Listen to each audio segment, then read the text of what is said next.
இது நாள் வரைக்கும் நிறைய ப்ராடக்ட்ஸோட ரிவ்யூவில் பாசிட்டிவ்ஸ் அண்ட் நெகட்டிவ்ஸ் ரெண்டுமே சொல்லியிருக்கேன். ஏன்னா வாங்குறவங்க ரெண்டுத்தையுமே தெரிஞ்சுக்கிட்டு தான் வாங்கணும் அப்படின்றதுனால இப்போ நான் சொல்ல போகிற இந்த ஒரு ப்ராடக்ட்டில் பார்த்தீங்கன்னா பாசிட்டிவ்ஸ்ன்னு பெருசாக எனக்கு எதுவுமே தெரியல. பட் ஸ்டில் இன்னுமே மார்க்கெட்டில் நிறைய பேர் இதை வாங்கிட்டு இருக்காங்க. மேபி எனக்கு தான் அதோட பாசிட்டிவ்ஸ் தெரியலையா அப்படின்றது எனக்கு தெரியல. கமெண்ட்டில் சொல்லுங்கள்.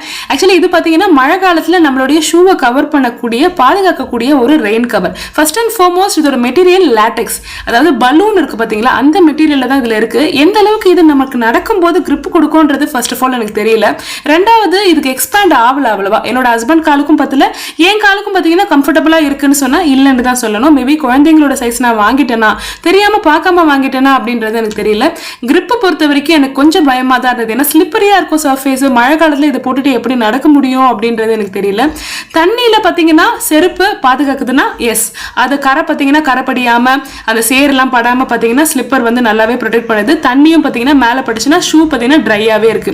பட் இதை கம்பேர் பண்ணும்போது கம்பேரிட்டிவ்லி இதை நான் பெஸ்ட்னு சொல்லுவேன். இது பார்த்தீங்கன்னா உங்களுக்கு இந்த ஷூ கவர் நல்ல ஒரு வைடாக இருக்கும். கால் உள்ள பார்த்தீங்கன்னா ஃப்ரீயாக மூவ் ஆகும். சைஸ் வைஸ் நமக்கு ப்ராப்ளம் கிடையாது. மேலே இருக்கிறது பார்த்தீங்கன்னா தின் பிளாஸ்டிக் கவராக இருந்தாலும் இதோட பேஸ் பார்த்தீங்கன்னா நல்லாவே ஸ்ட்ராங்காக இருக்கும், கிரிப்பாக இருக்கும், கொஞ்சம் ஃப்ரிக்ஷன் நிறையவே இருக்கும். இதில் எலாஸ்டிக் கிடையாது, த்ரெட் மாதிரி கொடுத்துருப்பாங்க. அதை நம்ம வந்து டைப் பண்ணிக்கணும். இது ரெண்டுமே பார்த்தீங்கன்னா டெம்பரரி யூசேஜ் தான்.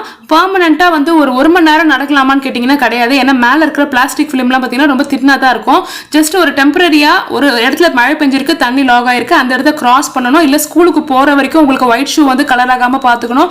அந்த மாதிரி ஒரு டெம்பரரி பர்பஸுக்கு அந்த ஒரு லேட்டெக்ஸை கம்பேர் பண்ணும்போது இது நான் பெட்டர்னு சொல்லுவேன். இதோட லிங்க் வேணும்னா ஸ்க்ரீனில் டிஸ்பிளே பண்ணுறேன், தேவைன்னா செக் பண்ணுங்கள். பை.